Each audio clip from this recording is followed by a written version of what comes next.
Seo Joo-Heon also confirmed again to the relic if this tomb did not belong to him. The relic also said if they came here just to visit, because they were only told to help make a mess. Seo Joo-Heon was increasingly convinced by the voice he heard before, because the voice sounded more terrible than the relic Ong Nyo. Seo Joo-Heon also asked who the owner of this tomb was, but the relic did not want to answer. Seo Joo-Heon threatened to kill the relic Ong Nyo, but instead of giving up, but the relic was angry and told Seo Joo-Heon to just kill him, because if he leaked to Seo Joo-Heon, then he would also be killed by the owner of the tomb. Seo Joo-Heon also tried to persuade him in a good way now that he was going to take the relic that became the owner of this tomb, but the relic was still reluctant to tell him, making Seo Joo-Heon upset to hear it. And suddenly a loud noise was heard and seen Yoo Ji-ha, who broke into the gunok. Seo Joo-Heon was surprised to see someone who broke in turned out to be Yoo Ji-ha. Seo Joo-Heon also questioned Yoo Ji-ha, who was panting because he had just been chased by several men behind him. But Yoo Ji-ha did not answer Seo Joo-Heon and quickly closed the door of the hut. Meanwhile, Seo Joo-Heon, who heard the reason Yoo Ji-ha, became confused by what he said. Relic Ong Nyo also said that Byung Kang-so was nearby. There was a sound of breaking from outside the hut. There was the sound of the man who chased Yoo Ji-ha before trying to get into the hut. Yoo Ji-ha also held the door, hoping that the men could not enter. Shortly after that came the sound of a relic that would break the door. And sure enough, a totem broke the door and made it shatter instantly. Now, Yoo Ji-ha was cornered because he could not escape anymore. The men had lost their minds, making Yoo Ji-ha become afraid of it. But before the perverted men acted, Seo Joo-Heon threatened them with his sword and told them to leave immediately and not bother Yoo Ji-ha anymore. Hearing the threat, the men became afraid and did not dare to attack Yoo Ji-ha. Seeing the relic, Byung Kang-seo, who saw the relic Ong Nyo, worried because it had been split into two parts. Byung Kang-seo, who was angry at Seo Joo-Heon now because he had made Ong Nyo become injured. The relic was seen preparing to attack, as well as Seo Joo-Heon, who had prepared his words, and immediately Seo Joo-Heon managed to slash the relic and make it split into two parts. Seo Joo-Heon also looked at the relic on the floor, and immediately the relic Byung Kang-seo was split in half. Its strength weakened and made the man who was chasing Yoo Ji-ha come back to his senses, and they decided to leave the hut. Seo Joo-Heon walked towards the two relics and he asked the relic to guide him to meet the original owner of the tomb. Ong Nyo said that they could not give that information, but it seemed that Byung Kang-seo thought otherwise and made an offer to Seo Joo-Heon. It immediately received a protest from Ong Nyo because it would only make the owner of the tomb angry, but they had no choice but to keep them alive.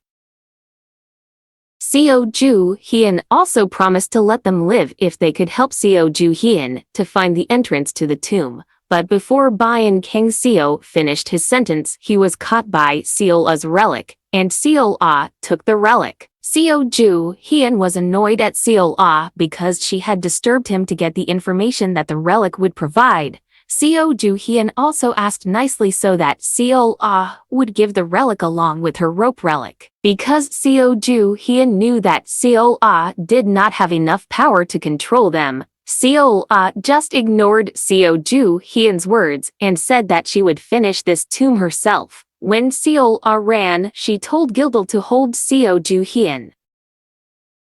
But Seo Joo-Heon, who knew that Gildal's attack would not hit her, just stood there confidently. Sure enough, when Gildal tried to get closer, there was a shield that blocked Gildal's attack from hitting Seo Joo-Heon's body. Seol-ah, who saw Gildal's attack not working, became worried. She could only use her relic now to withstand the attack from Seo Joo-Heon, and as soon as their weapons met, Seol-ah's knife was thrown and Seol-ah fell to the floor. Seo Joo-Heon still forced Seol-ah so that she would return her relic, because Seo Joo-Heon needed the relic to get information and solve this tomb. Seol-ah, with a little unacceptable, returned the relic belonging to Seo Joo-Heon along with the relic bag. Seo Joo-Heon was about to accept the bag containing the relic happily, but she felt that there was something dangerous coming from behind her. Seo Joo-Heon reflexively dodged the attack by tilting her head, and it turned out that Seo-Ah's relic could be controlled at will, as it seemed that the relic returned to the hands of Seo-Ah. She was annoyed that Seo Joo-Heon had good reflexes.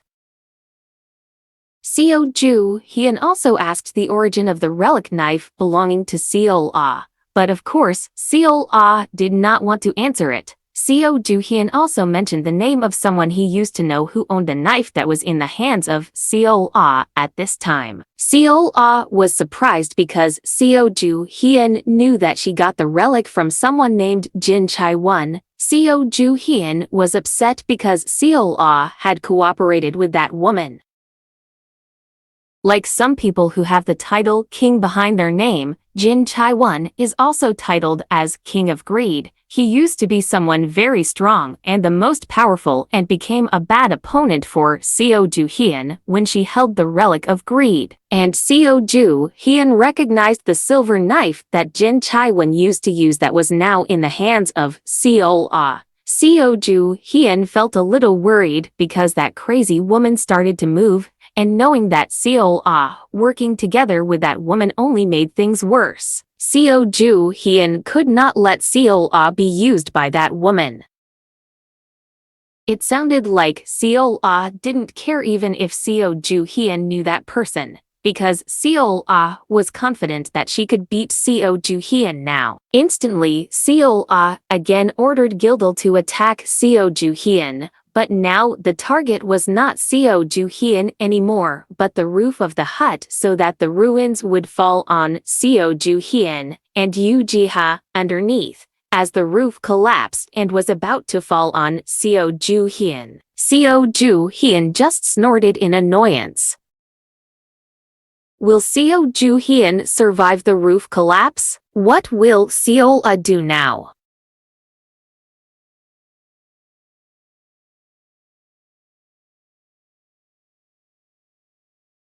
Seeing that the hut had been flattened to the ground by Gildal's previous attack, Seo-Ah ran away and smiled with satisfaction when she was able to defeat Seo Joo-Heon with her plan that she considered successful and made Seo Joo-Heon fall down with the ruins. But Seo-Ah widened her eyes when she looked back and she saw the fire and debris of the hut that should have fallen on Seo Joo-Heon and Yoo Ji-ha now sucked into a relic painting belonging to Seo Joo-Heon. Seo Joo-Heon continued to suck all the debris so that everything was successfully sucked and entered the Van Gogh painting, saving them both from being hit by the rubble. Just as Seo Joo-Heon sighed, he saw Seo-Ah above him jump up and prepare to attack the two of them with his relic. Seo-Ah, with an angry expression, tried to thrust the knife into Seo Joo-Heon's body. And because Seo Joo-Heon was not ready for the attack, he could only accept the fact and prepare to be stabbed by Seo-Ah with his relic. But before it could hit Seo Joo-Heon's body, again and again a shield blocked Seo-Ah from attacking Seo Joo-Heon and caused her to be blown several meters forward. Seo Joo-Heon still did not understand the power that had been guarding her at such a crucial time, but thanks to that she was safe now.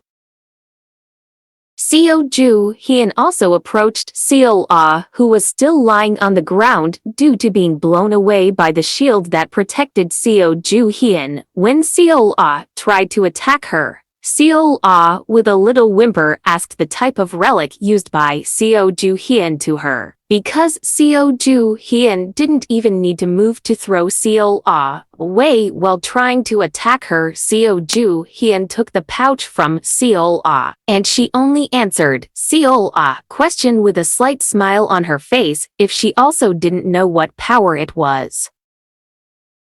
And immediately Seo Joo-Heon asked the pocket relic to return the relic, and after saying that the pocket relic took out the relic that he had previously kept inside him, And now Seo Joo-Heon also asked the Byan King Seo relic to guide him to the owner of the tomb. The relic agreed and began to open the entrance to meet the owner of the tomb. There was a purple light in front of Seo Joo-Heon's eyes and a portal was created there. Yoo Ji-ha was surprised when he saw the purple portal. He became hesitant to enter the portal because of its terrible color. But Seo Joo-Heon just smiled and said that they had to enter the portal to find out the danger.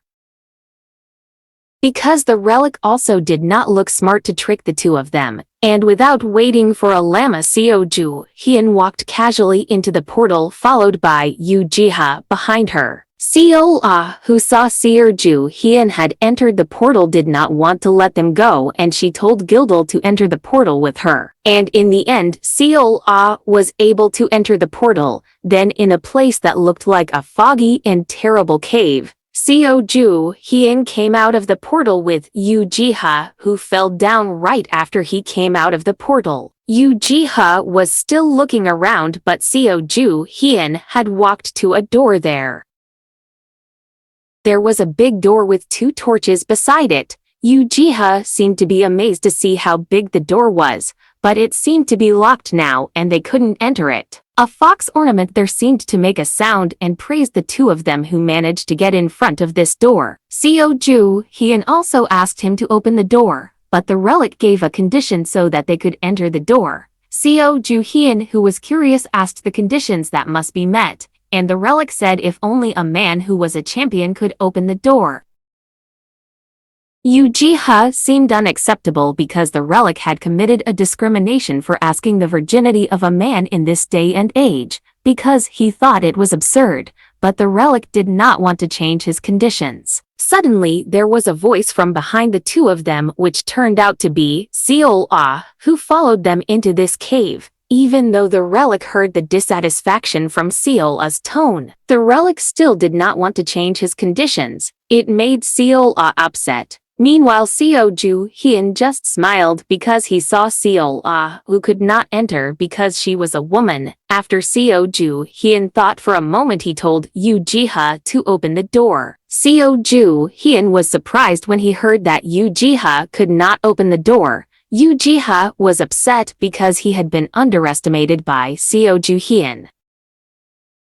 Yoo Ji-ha also asked Seo Joo-Heon to open the door because Seo Joo-Heon was younger than him, but Seo Joo-Heon said that he could not open the door, and thought of destroying the door that prevented him. Seo Joo-Heon also said to Yoo Ji-ha that maybe his sword relic after this, his resistance would drop dramatically. Immediately, Seo Joo-Heon ran with the intention of destroying the door. Seo Joo-Heon slashed his sword, but before he could slash his sword, a notification window appeared as Seo Joo-Heon approached the door, and it seemed that because Seo Joo-Heon was still a virgin, the door opened before Seo Joo-Heon could destroy it.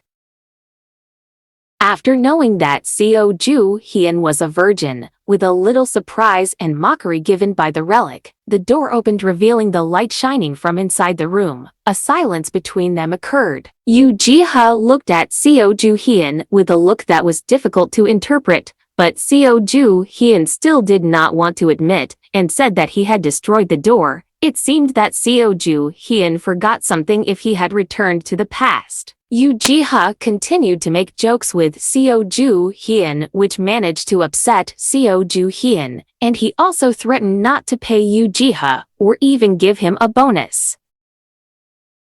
A building that looked like a temple among the water surrounding it with the dim light of some gold beads there. Yoo Ji-ha seemed to be impressed at how magnificent and good this place was. There were also some treasures that were gold beads around their path that would lead to an altar. Seo Joo-Heon felt that something troublesome would happen soon. Seo Joo-Heon shouted for the relic to come out, and a female voice was heard as well as a purple light shone brightly. After the light got bigger, a female silhouette appeared from behind the light, and a beautiful gray-haired woman appeared from behind the light. Seo Joo-Heon smiled contentedly when she saw the owner of the tomb who appeared now.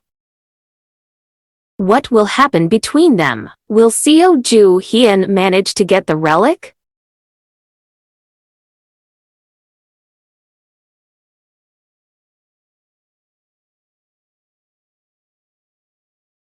Finally, the original owner of the Tomb of Lust appeared in the form of a beautiful woman. Seo Joo-Heon knew that the relic in front of him was not the relic of Cleopatra. Looking at the architecture of the building that had Chinese nuances that depicted feelings of lust and cunning, Seo Joo-Heon was sure that the relic in front of him was Dalji. In ancient times, it was said that Dalji was the favorite concubine of the king of Zhou in ancient China. Dalji was known for her cruel punishment and perverted nature, and now it was seen that Dalji was releasing her power by seducing them and would later suck their energy.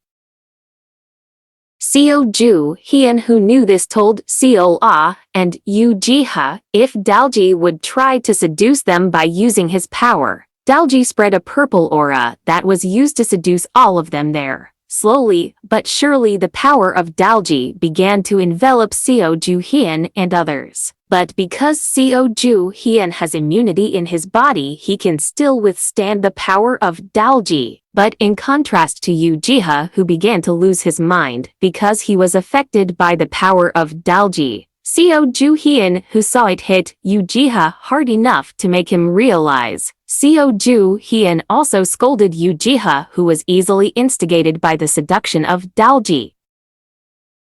But it seems that not only humans are affected by the power of Dalji. Seo Joo-Heon began to hear the sound of his relics that began to be affected by the seduction of Dalji. Seo Joo-Heon felt confused now what to do because all his relics began to be affected by the power of Dalji. Seo Joo-Heon had no choice but to ask for help from Seo, who seemed to be unaffected by Dalji's power. But when Seo Joo-Heon glanced at Seo, Seo was fascinated by Dalji because of his smooth skin. Dalji, who knew that, would tell his secret to Seo if he wanted to pay him. Seo, who heard the offer, glanced sharply at Yu Jiha and was about to make Yu Jiha the subject of her agreement. Seo Joo-Heon looked at them with his lazy gaze because they both started to lose focus. Seo Joo-Heon was now facing Dalji and he would stop him before his friend went crazy. Dalji challenged Seo Joo-Heon to attack her if she was able. Hearing that Seo Joo-Heon, without hesitation, was about to draw her sword, after the relic of the sword was taken out, it seemed that the relic of the sword began to be affected by the beauty of Dalji. And because all the relics did not listen to Seo Joo-Heon's orders, she had to use more of her strength. Seo Joo-Heon jumped with the relic sword ready to slash at Dalji, but immediately Dalji released more of her power, making her change slightly. And Seo Joo-Heon was caught by something wrapped around her body so that she could not move her body. Several objects were wrapped around the entire body of Seo Joo-Heon until she could not move at all. Seo Joo-Heon tried to find out what exactly was wrapped around her, and immediately the object wrapped around her began to appear. Seo Joo-Heon was surprised when she found out that what was wrapped around her body was a foxtail. Seo Joo-Heon now knows if Dalji is actually a nine-tailed fox demon. The tail brought Seo Joo-Heon's body closer to Dalji. Seo Joo-Heon was not surprised to know that Dalji was a nine-tailed fox demon because in the novel Bongshin there was also a story about a nine-tailed fox that turned into Dalji in the Ming Dynasty. Dalji was seen licking the face of Seo Joo-Heon with his long tongue to absorb all the energy of Seo Joo-Heon. But Dalji felt a strange taste from the face of Seo Joo-Heon, and he thought that eating it directly would change the taste for the better. Seo Joo-Heon was also unable to rebel when Dalji gave him a paralysis effect that made him temporarily paralyzed, and Seo Joo-Heon could not get out of the tomb before all his energy was absorbed by Dalji. Dalji also kissed Seo Joo-Heon and wanted to suck all his energy. Yu Jiha and Seo, who saw Seo Joo-Heon being kissed by Dalji, could only gape in surprise because they had just seen it, especially for Yu Jiha, who had never seen Seo Joo-Heon with a woman before. Seo Joo-Heon, who is still being kissed by Dalji and sucked by her energy, sees a lot of notification windows saying that Irene's relic is angry now. And the notification windows are getting crazy with the same sentence showing how much power Irene has to make Seo Joo-Heon keep getting warnings about her. Right after that, a huge explosion occurred in the tomb and destroyed the surroundings. The explosion managed to make Yoo Ji-ha and Seol-ah surprised because of the magnitude of the impact that the explosion had on Dalji's tomb. The explosion surprised Dalji and made him upset because the tomb he built was damaged just like that because of the strength of the explosion. The second explosion occurred in the tomb. A bigger explosion occurred, making Seo Joo-Heon and Dalji blown away and destroyed the entire interior of the tomb. Dalji screamed because of the effects of the explosion that hit him. A female silhouette was seen from behind the explosion. Meanwhile, Seo Joo-Heon was still lying on the ground because he was exhausted after his energy was almost sucked up by Dalji earlier. Seo Joo-Heon was still trying to understand the situation now. There was Irene, who called him from behind. Seo Joo-Heon, who saw Irene suddenly nearby, was very surprised to see her. Irene helped Seo Joo-Heon to stand up, and Seo Joo-Heon, who was helped, thanked Irene for coming at the right time. Irene also said that she immediately came here after she got a prediction that Seo Joo-Heon was in great danger at that time. Seo Joo-Heon nodded her head. Now she understood why Irene was here. Seo Joo-Heon asked Irene for help to conquer this tomb, and Irene was happy to help Seo Joo-Heon. Meanwhile, with Dalji, who was now injured, being upset and a little worried because the power that Irene had was so powerful that it made the tomb fall apart. Seo Joo-Heon and Irene approached Dalji, who had been cornered on the floor due to the previous explosion. Dalji became frightened when he saw Irene, who came close to him. Dalji tried to avoid fighting with Irene and said that Dalji asked Irene permission to eat Seo Joo-Heon first and would return it to Irene when Dalji had finished taking Seo Joo-Heon's energy. Hearing that, Irene became very angry with Dalji and again released her strength, making Dalji scream. Dalji did not understand why Irene was so angry when she would return Seo Joo-Heon again later. And when Dalji tried to use his power again, slowly his power disappeared and he could no longer use his power in front of Irene. Because he had no other choice, Dalji chose to escape by changing into a nine-tailed fox. Irene was surprised to see Dalji, who turned into a fox. Seo Joo-Heon also explained that now Dalji was no longer as strong as before and he could not maintain his form longer. Seeing this opportunity, Seo Joo-Heon smiled happily because he would soon end it all. In a place in the cave, seeing Dalji in his fox form was hiding and gathering his strength from the explosion made by Irene earlier. Seo Joo-Heon suddenly beside him made Dalji surprised because Seo Joo-Heon had found him. And when Dalji wanted to try to escape, the rope relic tied him so that he could not escape anymore. Seeing Dalji, who tried to rebel, Seo Joo-Heon also told Dalji to obey him because he was now his master. But Dalji, who had high self-esteem, refused to recognize Seo Joo-Heon as his master. But Seo Joo-Heon, who heard the refusal of Dalji, he smiled. Seo Joo-Heon also intended to give Dalji a massage on his stomach, which of course, it would make Dalji feel strange because he was in his fox form now. Dalji could only surrender, and after that, there was only a cry of protest from Dalji. This way, the mission of Seo Joo-Heon in conquering the Tomb of Lust was completed. What will Seo Joo-Heon do to Dalji?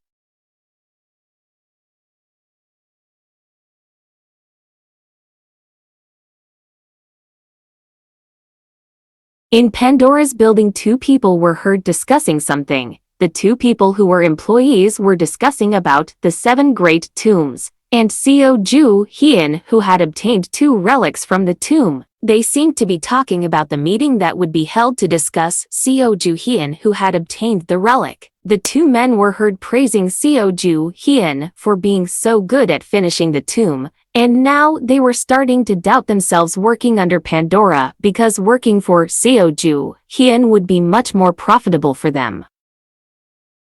Austin, who heard their conversation, mentioned a topic that they were talking about. Austin threatened to fire them when they talked about Seo Joo-Heon. The employee then apologized to Austin. After seeing them leave, Austin was a little upset with them. Austin was even more annoyed because the employees were talking about the ugliness that was happening in Pandora at this time, which unfortunately could not be denied by Austin, because what they said before was the truth. Austin became annoyed because if his sister knew about this, then he would certainly be ridiculed by his sister, and what was feared by Austin.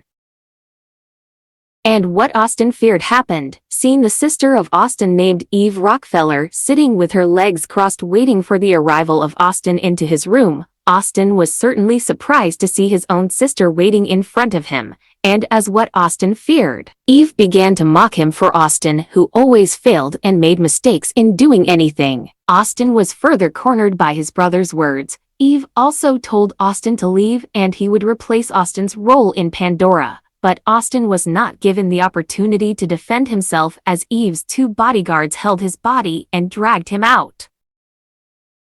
After Austin left, Eve asked about Seo Joo-Heon and one of her subordinates there explained that Seo Joo-Heon is the #1 relic holder in the world now, and he has successfully conquered 2 of the 7 tombs. Eve also intended to destroy Seo Joo-Heon, because Eve felt that Seo Joo-Heon would be something troublesome in the future. They said that Richard was working on something about the relic that he would use to stop Seo Joo-Heon. The subordinate sent Eve to target the next tombs.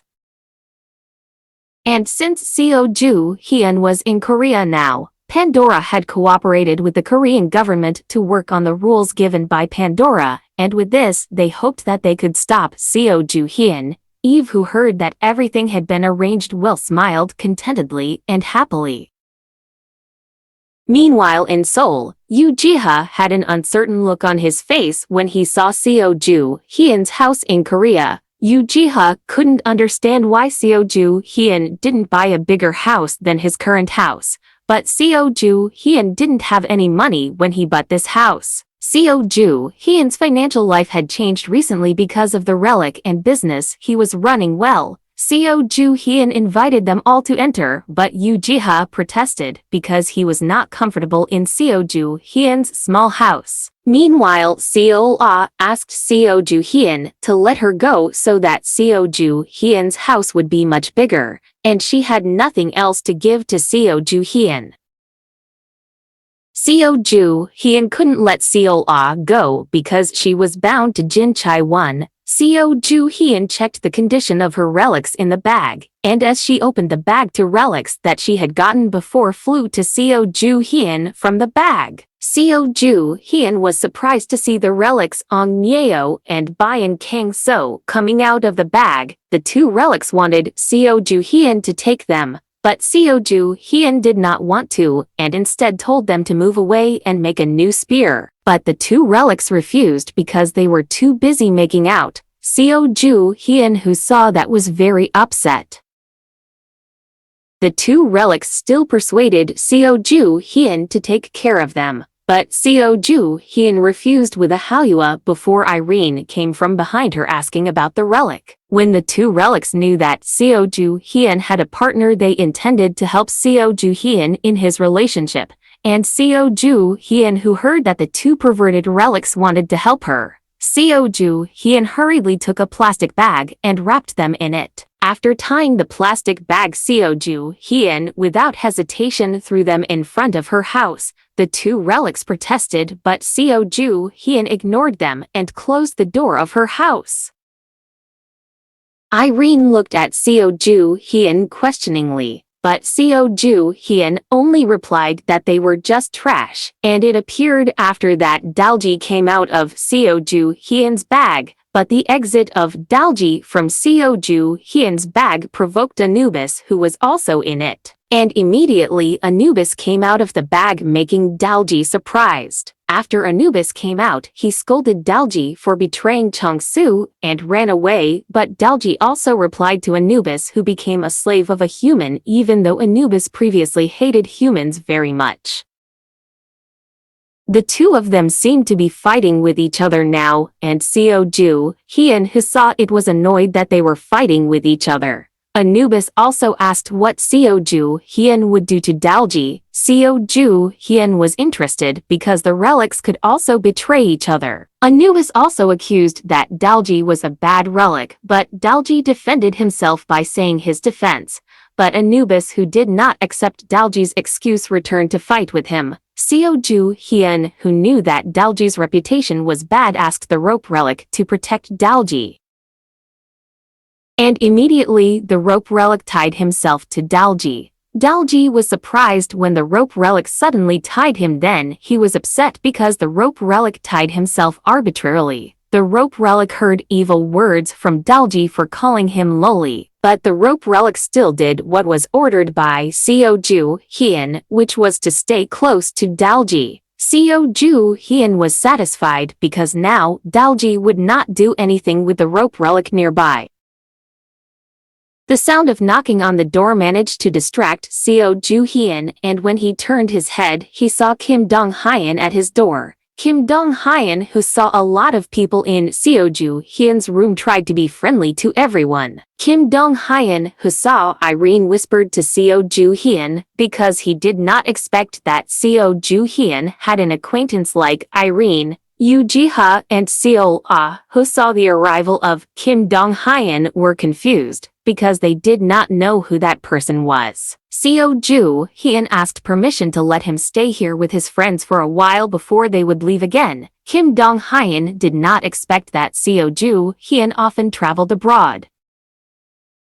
Kim Dong-Hyun also told the news to Seo Joo-Heon because it seems that he doesn't know what happened in Korea so far. Kim Dong-Hyun said that Gunwoo is now in trouble. Gunwoo is a detective who helped Seo Joo-Heon when he was in prison at that time. Hearing this news, Seo Joo-Heon was surprised because he didn't know if Gunwoo was in trouble.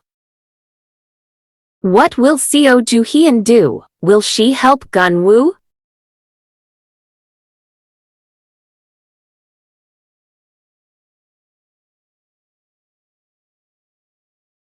Still in the same place, Seo Joo-Heon and Yoo Ji-ha were seen walking in the hallway of the apartment. Yoo Ji-ha seemed to be asking Seo Joo-Heon about Gunwoo. Gunwoo was the one who had helped Seo Joo-Heon even though he was not in good condition, and he was also the one who helped Seo Joo-Heon get out of prison at that time. Seo Joo-Heon did not know what happened to Gunwoo. And when he arrived in front of Gunwoo's house, he saw several people already in front of him. Also seeing Gunwoo's wife, who seemed to be talking to the two people.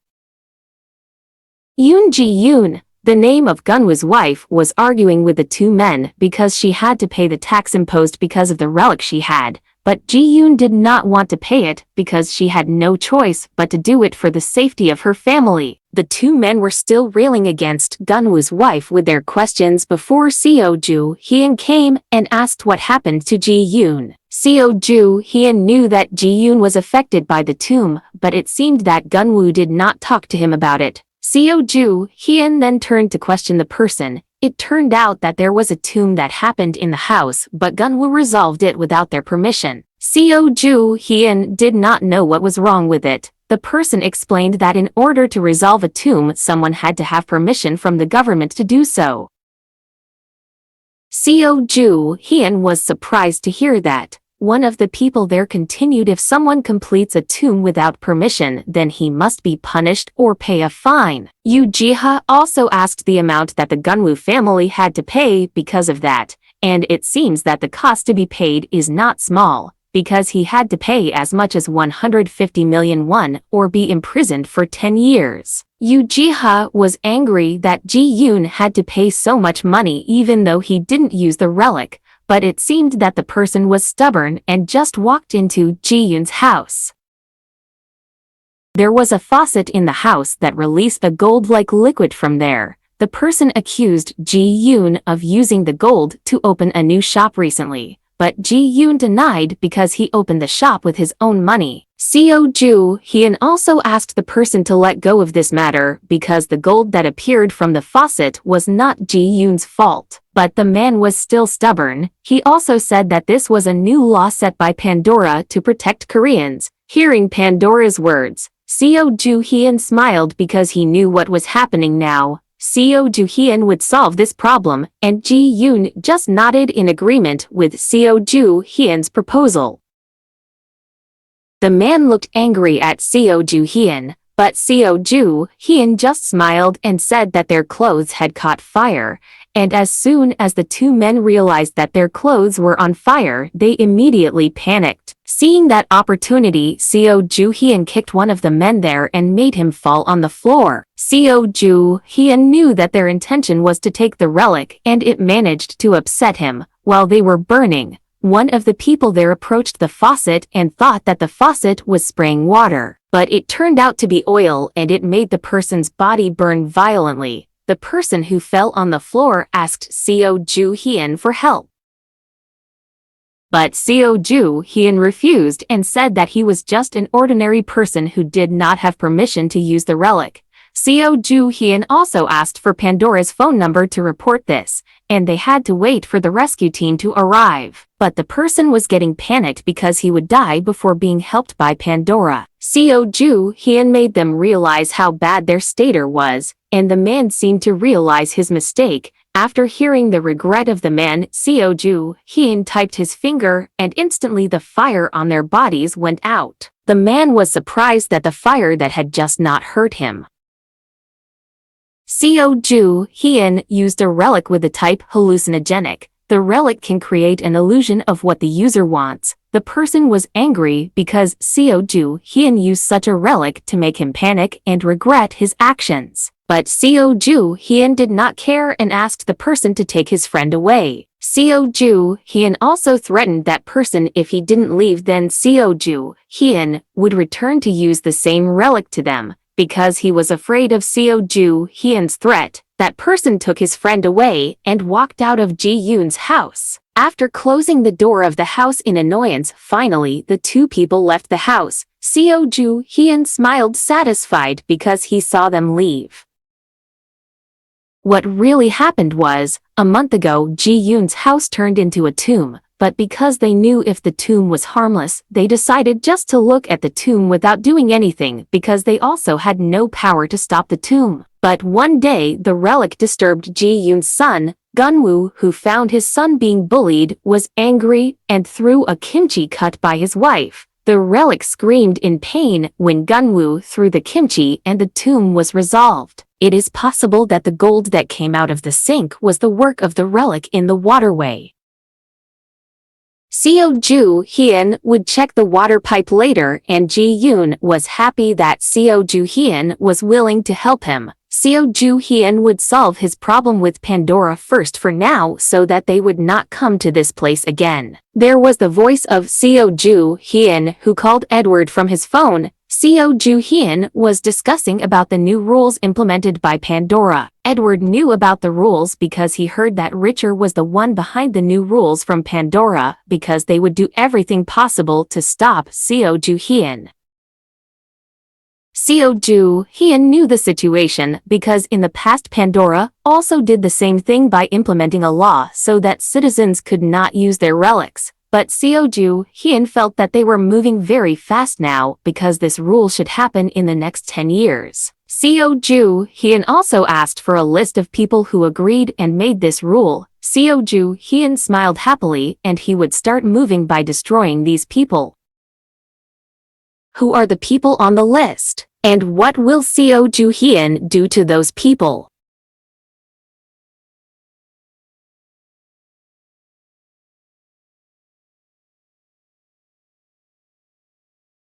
Meanwhile, with George, who was still reading reports in his office, he suddenly got a call from Seo Joo-Heon, and the first thing George asked was about Irene. But Seo Joo-Heon did not call George because of that, but because he had business with George.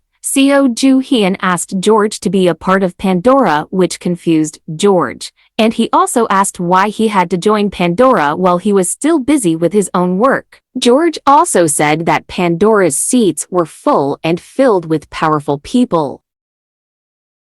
Seo Joo-Heon also mocked George's self-esteem because he could not join Pandora because he was not powerful and could not afford to enter. Hearing that George was upset because his self-esteem was lowered by Seo Joo-Heon, George also gave the reason if it would be very inconvenient for him because he had to deal with an organization that took care of the relic. Seo Joo-Heon smiled at that. Seo Joo-Heon knew that the relic would be very dangerous. And that's exactly why George had to get into Pandora, because people like George had to be in that organization. And Seo Joo-Heon also said that George didn't have to worry about how troublesome it was because some seats would soon be vacant in Pandora. George couldn't catch the meaning of Seo Joo-Heon's words, but Seo Joo-Heon didn't give him a reason and immediately hung up the phone, making George upset. They both expected that George would react like that because of his thoughts about the relic, but Seo Joo-Heon would still make George enter Pandora no matter what. They both decided to go home, and when Seo Joo-Heon opened the door he saw Gunwoo lying on the floor. Seo Joo-Heon also asked what happened and Gunwoo said that Seo-Ah had escaped. Gunwoo also told the incident to Seo Joo-Heon. Seo Joo-Heon, who heard it, became a little worried because Seo-Ah had managed to escape. When they entered the room full of relics, the room looked messy because Seo-Ah was trying to get the relic back. But because the previous tracker was still in Seo-Ah's body, they had not completely lost Seo-Ah. Seo Joo-Heon hoped that he could do something to find Seo-Ah, but he still had to solve his problem with Pandora first. Seo Joo-Heon also told Yoo Ji-ha to fix the relic. Meanwhile, the relic Nero was seen lying on the floor because Seo Joo-Heon was going to use this relic. Seeing that many people were on Edward's list, Seo Joo-Heon found a place like the Golden Palace to gather them and teach them a lesson. But the problem was that the relic Nero was still mentally broken. After Nero was traumatized during the competition, he didn't want to talk or move, just stayed still until his relic looked like a normal golden crown. But thanks to him, Seo Joo-Heon was able to use it as an eavesdropping tool used to find information about CEO Kwon. But relic Nero is still silent even after he returned now. Yoo Ji-ha said that relic Nero doesn't need to be repaired because he is a possessive type. Seo Joo-Heon also confirmed that, but what he meant here was to repair his mental state. Seo Joo-Heon also asked Yoo Ji-ha to look for ideas on how they could repair relic Nero mental state. Seo Joo-Heon also asked Yoo Ji-ha to whisper tranquilizing sentences to Nero, but Seo Joo-Heon, who saw Yoo Ji-ha, refused. He again said that his job as a relic restorer must also be able to improve the mental state of a relic. Seo Joo-Heon also left Yoo Ji-ha in his room, and when he came out, he met Irene in front of him. Irene, who had just returned from the convenience store, asked about the condition of Seo Joo-Heon's friend. Seo Joo-Heon said that her friend was fine, and she also wanted to ask for help from Irene, which of course Irene was happy to do. But Seo Joo-Heon looked away from Irene because she thought that Irene had not received the risk that she should have received some time ago. And Seo Joo-Heon was worried that Irene's risk would accumulate and explode one day. The plan was that Seo Joo-Heon would gather those people in the Golden Palace, and Irene would use her power on those people. Because the list of people given by Edward amounted to 200, and it would be very effective for Seo Joo-Heon to attack them simultaneously. But it's not easy to use Irene's power because of the risk that will happen. Seo Joo-Heon asked if Irene was okay, and Irene replied that she was okay, making Seo Joo-Heon snort with annoyance. Seo Joo-Heon thought that Irene would get her risk without her knowing. Irene, who heard that, confirmed it because she had previously used a lot of her power. Irene also looked down and regretted that she had bothered Seo Joo-Heon with her risk. But Seo Joo-Heon did not mind it. Seo Joo-Heon also thought that if she used Irene's power a lot, then she should be prepared to bear the risk. The Hand of Midas gives the risk of greed, but it doesn't give the wish randomly, because it will be one of the wishes of the user. For example, in the past, Irene kidnapped parents on a large scale as the king of failure. But then Irene released them and apologized because she didn't know the reason why she kidnapped them, when in the past Irene lost her parents, and that's why the risk she got was to kidnap people who were almost the same age as her parents. And that's why Seo Joo-Heon can predict what risk Irene will receive in the future. Seo Joo-Heon also looked at and analyzed the confused Irene as she thought about the risk that had happened several times. And Seo Joo-Heon had a conclusion that Irene's risk was gradually getting worse. But fortunately, there was no damage this time because Irene was a good person now. And after thinking for a while, Seo Joo-Heon decided. Seo Joo-Heon asked Irene for help, and Irene became very happy because of that. In a branch of Pandora located in Korea, there was a meeting that was still attended by important people there. They were discussing the success of the rules they made earlier. And it led to success because they got the relic as well as their money. They were still discussing their success and the benefits they would soon get from Pandora headquarters for what they did in Korea. They were thinking of monopolizing the relic and the money before they deposited it with the headquarters. But there seemed to be a commotion from outside the meeting room. And entered two people with panic faces. They reported that the fraud committed by this branch office had been caught by the head office. Immediately all of them in the room panicked, but not only that, all the problems they had tried to cover up had all been revealed and were no longer a secret that they could keep. All the panicked people asked their leaders what they should do when everything was suddenly revealed.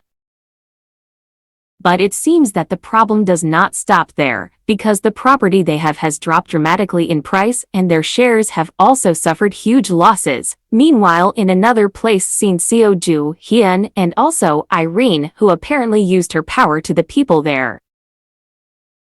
What will Seo Joo-Heon do next?